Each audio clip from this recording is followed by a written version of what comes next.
ଆରେ ରିନୁ, 5 ଦିନ ହେଲାଣି ତୁ କିଛି ବି ଖାଇନୁ। ରାଜୁକୁ ମନେ ପକେଇ ତୁ ଆଉ କେତେ ଦିନ କାନ୍ଦିବୁ କହିଲୁ? ଏମିତି ଯଦି ଉପାସରେ ରହିବୁ ତ ଦେହ ଖରାପ ହେଇଯିବ। ନିଜ କଥା ନହେଲେ ନାହିଁ, ତ 2 ଝିଅଙ୍କ କଥା ତ ଚିନ୍ତା କର। ତୋର କିଛି ହେଇଗଲେ ସେମାନଙ୍କର କ'ଣ ହେବ କହିଲୁ? କାଉ ଭାଇ, କାଉ ଭଉଣୀ, ମୋ ସ୍ୱାମୀ ଚାଲିଯିବା ପରେ ତମେ ମାନେ ମୋ ନିଜର କେହି ନହେଲେ ବି ମୋର ଆଉ ମୋ ପିଲାମାନଙ୍କର ଅନେକ ଯତ୍ନ ନେଇଛ। ମୁଁ ତମ ମାନଙ୍କର ଏଇ ଉପକାର କେବେ ଭୁଲିବିନି। ଆରେ ରେନୁ, ଆମେ ତୋର ପଡ଼ୋଶୀ, ତୁ ବିପଦରେ ପଡ଼ିଛୁ, ଆମେ ତତେ ସାହାଯ୍ୟ କରିନଥାନ୍ତୁ କେମିତି? ମୁଁ ଖାଇବା ଆଣି ଦେଇଛି ରେନୁ, ତୁ କିଛି ଖାଇନି। ଆରେ ପିଲାମାନେ, ତମେ ମାନେ ମୋ ପାଖକୁ ଆସ, ମୁଁ ଆଜି ନିଜ ହାତରେ ତମ ମାନଙ୍କୁ ଖୁଆଇଦେବି।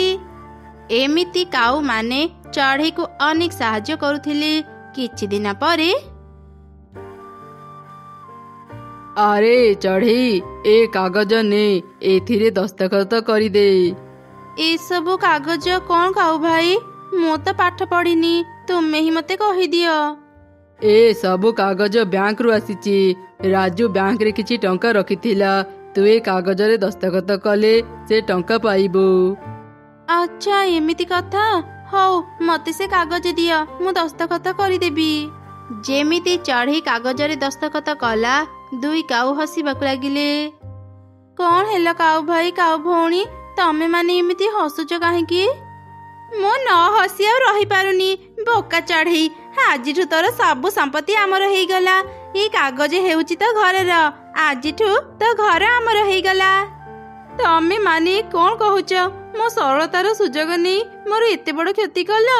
ଭଗବାନ ତମ ମାନଙ୍କୁ କେବେ କ୍ଷମା କରିବେନି। ବାସ୍ ବାସ୍, ବହୁତ ହେଇଗଲା। ଏବେ ତୁ ତ 2 ଝିଅଙ୍କୁ ନେଇ ଏଠାରୁ ଶୀଘ୍ର ପଳା, ନହେଲେ ତତେ ଧକ୍କା ଦେଇ ଆମେ ଏଠୁ ବାହାର କରିଦେବୁ।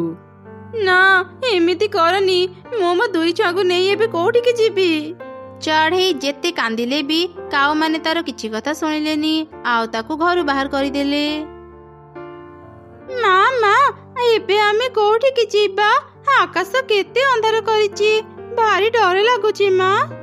ଭୟ କରନି ପିଲାମାନେ, ମୁଁ ତମ ମାନଙ୍କ ପାଖରେ ଅଛି। ଏ କ'ଣ?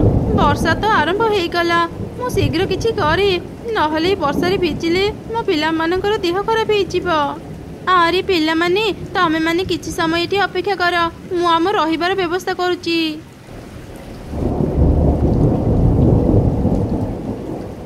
ଆରେ ଏଠି ତ ଅନେକ ପଲିଥିନ୍ ପଡ଼ିଛି। ବୁଝିଗଲି, ମୁଁ ଏବେ କ'ଣ କରିବି? ଏମିତି କହି ମା ଚଢ଼େଇ କିଛି ପଲିଥିନ୍ ଆଣି ଗୋଟେ ଘର ତିଆରି କଲା। ବର୍ଷା ଛାଡ଼ିବା ଯାଏଁ ଚଢ଼େଇ ତାର 2 ଛୁଆଙ୍କ ସହ ସେ ଘରେ ରହିଲା। ପରଦିନ ସକାଳେ, ମା, ଭାରି ଭୋକ ଲାଗିଲାଣି, କିଛି ଖାଇବାକୁ ଦିଅ ନା। ମାରେ, ଏବେ ତ ମୋ ପାଖରେ କିଛି ବି ଖାଇବା ନାହିଁ। ମୁଁ ଜଙ୍ଗଲ ଭିତରକୁ ଯାଇ ଦେଖେ, ସେଠି ଫଳ ଗଛ ପାଇଲେ ମୁଁ ତମ ମାନଙ୍କ ପାଇଁ କିଛି ଫଳ ଆଣିଦେବି। ମା, ଆମେ ବି ତୁମ ସାଙ୍ଗରେ ଯିବୁ। ତୁମେ ଆମ ପାଇଁ ଅନେକ କଷ୍ଟ କରୁଛ, ଆମେ ବି ତୁମକୁ କାମରେ ସାହାଯ୍ୟ କରିବାକୁ ଚାହୁଁଛୁ। ଆଚ୍ଛା ଠିକ ଅଛି, ଆସ ମୋ ସାଙ୍ଗରେ। ଆରେ ଭଲ କି ଡଙ୍ଗା ଚଲାଅ। ତମ ଡଙ୍ଗା ଚଲା ଦେଖି ମତେ ନଦୀ ଭିତରକୁ ଯିବା ପାଇଁ ଡର ଲାଗୁଛି। ମୁଁ ଆଗରୁ କେବେ ଡଙ୍ଗା ଚଲେଇନି, ସେଥିପାଇଁ ଡଙ୍ଗାକୁ ଭଲ ଭାବରେ ଚଲେଇ ପାରୁନି। ଆରେ ଏଇ ତ ଆଗରେ ଗୋଟେ ଚଢ଼େଇ ଦେଖାଯାଉଛି, ମୁଁ ତାକୁ ଡାକେ।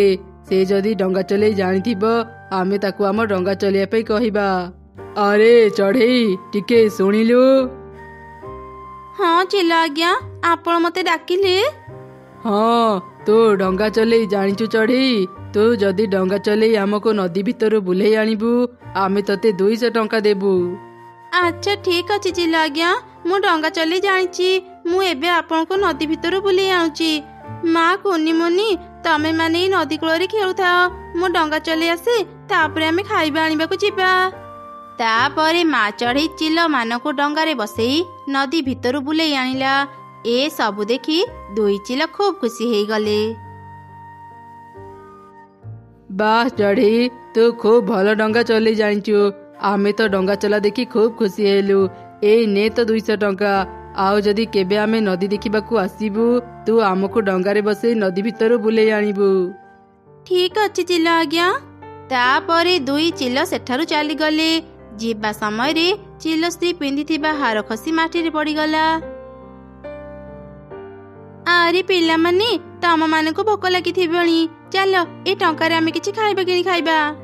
ଏମିତି କଥା ହେଇ ସେମାନେ ଖାଇବା କିଣିବା ପାଇଁ ଆଗକୁ ଗଲେ। ରାସ୍ତାରେ ସେମାନେ ସୁନାହାର ପଡିଥିବାର ଦେଖିଲେ। ମା ଦେଖ, ସେଇଠି ଗୋଟେ ସୁନାହାର ପଡିଛି। ଏ ସୁନାହାରଟା ତ ମୁଁ ଚିଲ ଦିଦିଙ୍କ ବେକରେ ଦେଖିଥିଲି। ଏ ହାରଟା ନିଶ୍ଚୟ ଚିଲ ଦିଦିଙ୍କର ହେଇଥିବ। ମୁଁ ଆଗ ମୋ ପିଲାମାନଙ୍କୁ ଖାଇବା ଖୁଆଇ ସାରି ତାପରେ ଚିଲ ଦିଦିଙ୍କୁ ଏ ହାର ଫେରିଦେବି। ଏ କଣ ଚଢ଼େଇ ଏତେ ବଡ ଗୋଟେ ସୁନାହାର ଧରିଛି? ସେ ଏମିତି ସୁନାହାର କୋଉଠୁ ପାଇଲା? ମୁଁ ତା ପାଖକୁ ଯାଇ ଦେଖେ। ଆରେ ଚଢ଼େଇ, ଏତେ ବଡ ଗୋଟେ ସୁନାହାର ତୁ କୋଉଠୁ ପାଇଲୁ? ମିଟୁ ଭାଇ, ଏ ହାର ଚିଲ ଦିଦିଙ୍କର। ସେ ଯିବା ସମୟରେ ଭୁଲରେ ତାଙ୍କ ବେକରୁ ପଡି ଯାଇଥିବ। ମୁଁ ଏବେ ଖାଇବା କିଣିବାକୁ ଯାଉଛି। ପଛରେ ମୁଁ ଚିଲ ଦିଦିଙ୍କୁ ତାଙ୍କ ହାର ଫେରେଇ ଦେବି। ଚଢ଼େଇ, ମୁଁ ଏବେ କାମରେ ଚିଲ ଦିଦିଙ୍କ ଘରକୁ ଯାଉଥିଲି। ତୁ ମତେ ସୁନାହାରଟା ଦେ, ମୁଁ ଚିଲ ଦିଦିଙ୍କୁ ଦେଇଦେବି। ଆଚ୍ଛା ଠିକ ଅଛି ମିଟୁ ଭାଇ, ଏଇ ନିଅ। ଏମିତିରେ ବି ଚିଲ ଦିଦିଙ୍କ ପାଖକୁ ଯାଉ ଯାଉ ମୋର ଡେରି ହେଇପାରେ। ସେ ନିଜ ହାର ପାଇଁ ବ୍ୟସ୍ତ ହେଉଥିବେ। ଭଲ ହେବ ତୁମେ ତାଙ୍କୁ ଏ ହାର ଶୀଘ୍ର ଦେଇଦିଅ। କିନ୍ତୁ ମା, ମିଟୁ ଅଙ୍କଙ୍କ ଉପରେ ଏତେ ବିଶ୍ୱାସ କରିବାଟା କ'ଣ ଠିକ ହେବ? କାଉ ମାନଙ୍କ ଉପରେ ବିଶ୍ୱାସ କରି ଦେଖିଲ ତ ସେମାନେ ଆମକୁ କେମିତି କଷ୍ଟ ଦେଲେ। ତୁମେ ମିଟୁ ଅଙ୍କଙ୍କୁ ଏ ହାର ଦିଅନି ମା। ତୁ ଏ କ'ଣ କହୁଛୁ କୁନି? ହାର ନେଇ ମୁଁ କୋଉଠିକି ଯିବି? ତୋର ଯଦି ମୋ ଉପରେ ବିଶ୍ୱାସ ହେଉନି, ତୁ ବି ମୋ ସାଙ୍ଗରେ ଆସେ। ମିଟୁ ଭାଇ, ମୋ ଝିଅର କଥାକୁ ଧରନି। ସେ ଏବେ ବହୁତ ସାନ। କହୁ କହୁ ଏମିତି କହିଦେଲା। ହଉ ତୁମେ ଏବେ ଯାଅ। ମା କୁନି, ବଡ଼ମାନଙ୍କ ସାମ୍ନାରେ ଏମିତି କୁହନ୍ତିନି। ମୁଁ ଜାଣେ କାଉମାନେ ଆମ ସହ କିଛି ବି ଠିକ କରିନାହାନ୍ତି, କିନ୍ତୁ ସେମାନେ ଖରାପ ବୋଲି କ'ଣ ସମସ୍ତେ ଖରାପ ହେବେ? ତୁ ଚିନ୍ତା କରନି, ସେମିତି କିଛି ବି ହବନି। ସେପଟେ ମିଟୁ ସୁନାହାର ଧରି ଶୀଘ୍ର ତା ଘରେ ପହଞ୍ଚିଲା। ଆରେ ଶୁଣ, ଶୀଘ୍ର ଶୀଘ୍ର କିଛି ଜରୁରୀ ଜିନିଷ ଧର।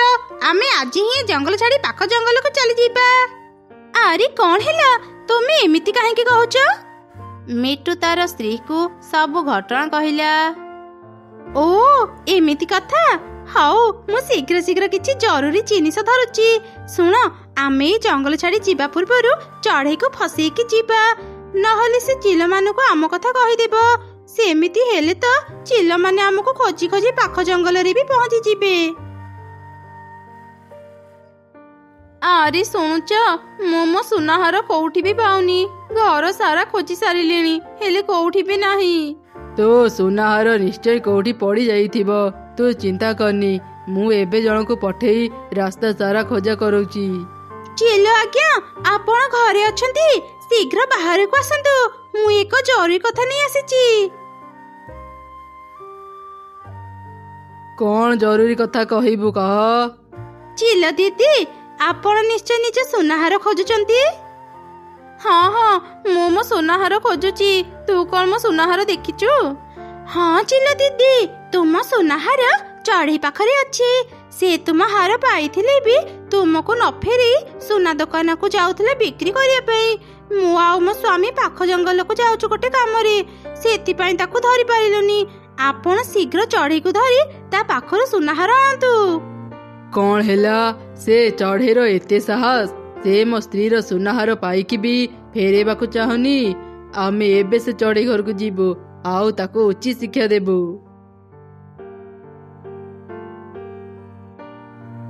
ଚଢ଼େଇ, ତୋର ଏତେ ସାହସ? ତୁ ମୋ ସୁନାହାର ପାଇ ମତେ ନ ଫେରେଇ ବିକିବାକୁ ଯାଉଥିଲୁ? ଚିଲ ଦିଦି, ମୁଁ ତ ତୁମ ହାର ମିଟୁକୁ ଦେଇଥିଲି। ସେ କ'ଣ ତୁମକୁ ହାର ଦେଇନି? ଏବେ ଯେତେବେଳେ ତୁ ଧରା ପଡ଼ିଗଲୁ ମିଟୁ ନାରୀ ମିଛ କହୁଛୁ, ଆମେ ତୋର କିଛି କଥାକୁ ବିଶ୍ୱାସ କରିବୁନି। ଯେପର୍ଯ୍ୟନ୍ତ ତୁ ଆମକୁ ସତ କଥା ନ କହିବୁ, ତୁ ଆମ ପାଖରେ ବନ୍ଦୀ ହେଇ ରହିବୁ। ଏମିତି କହି ଚିଲମାନେ ଚଢ଼େଇକୁ ପିଞ୍ଜରାରେ ବନ୍ଦୀ କରି ନିଜ ଘରକୁ ନେଇ ଆସିଲେ। ଦୁଇ ଛୁଆ ବି ତାଙ୍କ ପଛେ ପଛେ ଯାଉଥିଲେ। ମୋ ମା ମିଛ କହୁନାହାନ୍ତି, ଆମକୁ ବିଶ୍ୱାସ କରନ୍ତୁ। ମା ସେ ହାର ରାସ୍ତାରେ ପାଇଲା ପରେ ମିଟୁ ଅଙ୍କଲଙ୍କୁ ଦେଇଥିଲେ। ମାରି, ତମେ ଦୁଇ ଜଣ ମୋ ପଛେ ପଛେ କାହିଁକି ଆସିଲ? ଏଠାରୁ ଚାଲିଯାଅ। ତ କଥା ମାନି ମୁଁ ଯଦି ସେଦିନ ମିଟୁକୁ ସୁନାହାର ଦେଇନଥାନ୍ତି, ଆଜି ଏପରି କଷ୍ଟ ପାଇନଥାନ୍ତି। ଏବେ ମୁଁ ବୁଝିଗଲି, କାହାକୁ ବି ଏତେ ବିଶ୍ୱାସ କରିବା ଠିକ ନୁହଁ। ମା ଚିନ୍ତା କରନି, ତୁମକୁ ନିର୍ଦ୍ଦୋଷ ପ୍ରମାଣ କରିବା ପାଇଁ ମୋ ପାଖରେ ଗୋଟେ ଉପାୟ ଅଛି। ମତେ ଗୋଟେ ସୁଯୋଗ ଦିଅନ୍ତୁ ଚିଲ ଅଙ୍କଲ। ହଁ ଚିଲ ଆଜ୍ଞା, ମୁଁ ଚଢ଼େଇ ବିଷୟରେ ଭଲ ଭାବରେ ଜାଣିଛି। ସେ ଏମିତି କାମ କେବେ ବି କରିନଥିବ। ତା ସ୍ୱାମୀ ମଲା ପରେ ଦୁଷ୍ଟ କାଉମାନେ ଛଳନା କରି ଚଢ଼େଇଠୁ ତା ଘର ଛଡ଼େଇ ନେଲେ। ଚଢ଼େଇ ଗରିବ ହେଇପାରେ, କିନ୍ତୁ ସେ କେବେ ବି ଏମିତି ଚୋରି କରିପାରିବନି। ଆଚ୍ଛା ଠିକ ଅଛି ପାରା, ତୁ ଯଦି ଏତେ କହୁଛୁ ମୁଁ କୁନିକୁ ଗୋଟେ ସୁଯୋଗ ଦେଉଛି। ପାରା ଆଣ୍ଟି, ତୁମେ ମୋ ସାଙ୍ଗରେ ପାଖ ଜଙ୍ଗଲକୁ ଚାଲ। ମିଟୁ ମାନେ ନିଶ୍ଚୟ ପାଖ ଜଙ୍ଗଲକୁ ଯାଇ ସୁନାହାର ବିକ୍ରି କରିବେ। ଆଚ୍ଛା ଠିକ ଅଛି, ଚାଲ ଯିବା। ଏମିତି କଥା ହେଇ ସେମାନେ ପାଖ ଜଙ୍ଗଲକୁ ଗଲେ। ଅଙ୍କଲ, କଣ ଆପଣଙ୍କ ଜଙ୍ଗଲକୁ କେହି ନୂଆ ପକ୍ଷୀ ଆସିଛନ୍ତି? ହଁ, ଦୁଇଟି ମିଟୁ ଆସିଛନ୍ତି। ମୁଁ ଆଜି ହିଁ ତାଙ୍କୁ ଦେଖିଲି। ଆସୁ ଆସୁ ହିଁ ସେମାନେ ସୁନା ଦୋକାନକୁ ଯାଇଛନ୍ତି। ପାରା ଆଣ୍ଟି, ଚାଲ ଆମେ ଏବେ ସେ ସୁନା ଦୋକାନକୁ ଯିବା। ମିଟୁ ଅଙ୍କଲ, ଆପଣ ଯଦି ସୁନାହାର ବିକ୍ରି କରିବେ ଅଳ୍ପ କିଛି ଟଙ୍କା ପାଇବେ। ଏ ହାରଟି ଚିଲ ଆଣ୍ଟିଙ୍କର ପ୍ରିୟ ହାର। ସେଥିପାଇଁ ସେ ଘୋଷଣା କରିଛନ୍ତି ଯିଏ ବି ଏ ହାର ତାଙ୍କୁ ଦେବ ସେ ତାଙ୍କର ଅଧା ସମ୍ପତ୍ତି ତାକୁ ଦେଇଦେବେ। ପାରା, କୁନି ଯାହା କହିଲ ତା କଣ ସତ? ହଁ ମିଟୁ, ଏ ସବୁ କଥା ସତ। ମୁଁ ବି ଏ ଘୋଷଣା ଶୁଣି ହାର ଖୋଜିବାକୁ ଚାଲି ଆସିଛି। ଆରେ ଶୁଣ, ଆମ ଭାଗ୍ୟ ଖୋଲିଗଲା। ଚାଲ ଆମେ ଏବେ ହିଁ ଚିଲମାନଙ୍କ ଘରକୁ ଯିବା। ମିଟୁ ମାନେ ଲୋଭରେ ପଡ଼ି ନିଜ ଜଙ୍ଗଲକୁ ଫେରି ଆସିଲେ।